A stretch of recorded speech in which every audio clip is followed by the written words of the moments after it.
দর্শক, carpal tunnel syndrome বা CTS সবাই এই সম্পর্কে শুনছেন যে আপনাদের হাতের দিকে ঝিরঝির শিরশির অবশ অবশ আসা। এটা মহিলাদের খুব বেশি নৈমিত্তিক ঘটনা। কেন? কারণ তারা এই হাতের কাজ যখন বেশি করে, ওভার ইউজের জন্য এটা হয়। এটাকে কার্পাল টানেল সিনড্রোম বলে। আমাদের যে কার্পাল বোনস থাকে 8টা হাতে কবজির, এই 8টা বোনসের সাইড দিয়ে এভাবে বাবা এই থাকে আপনার টানেল থাকে, ঠিক আছে? হাতে ঝিরঝির আসতেছে না, এটা হচ্ছে পজিটিভ। এটাকে বলা হয় ফানেল টেস্ট। এটা পজিটিভ আসছে। আচ্ছা, এটা কেন হয় দেখেন। এই যে আমাদের হচ্ছে কবজির হচ্ছে 8টা ছোট ছোট হাড্ডি আছে। এই হাড্ডির ভিতরে নার্ভ পাস করে, 5 আঙ্গুলের দিকে 5টা টেন্ডন যায়, হ্যাঁ, ওই ব্যান্ডের মতো। ওখানে যখন ইনফ্লামেশন হয়, প্রদাহ হয়, তখন এটা ব্লক হয়। হাতে যখন আমরা একটা পরি না, ব্রেসলাইট পরি, মনে করেন ঘড়িটা পড়ছি, হ্যাঁ, এর ভিতর দিয়ে পাস করে। ওই ব্রেসলাইটটা চেপে ধরছে কেন? প্রদাহের জন্য ফুলে গেছে। এখন করণীয় কি?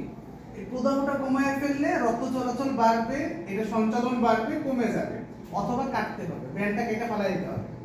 বুঝতে পারছেন? সো এটাই হচ্ছে আপনার চিকিৎসা। এই সমস্যাটা কেন হয়েছে? বেশি ব্যবহারের জন্য। অনেক আপনি রান্না বান্না করছেন বা ঘরের কাজ বেশি করছেন, সিলিয়ে কাজ করতে পারেন, অনেক কাজ করছেন, এইটার ফলে এটা হয়েছে। অন্য কোনো কারণে ডায়াবেটিস আছে, সো অনেকে হ্যাঁ প্রেশার, ওটার সাথে সম্পৃক্ততা নাই। ওভার ইউজটাই এটা হচ্ছে মেইন প্রভাব।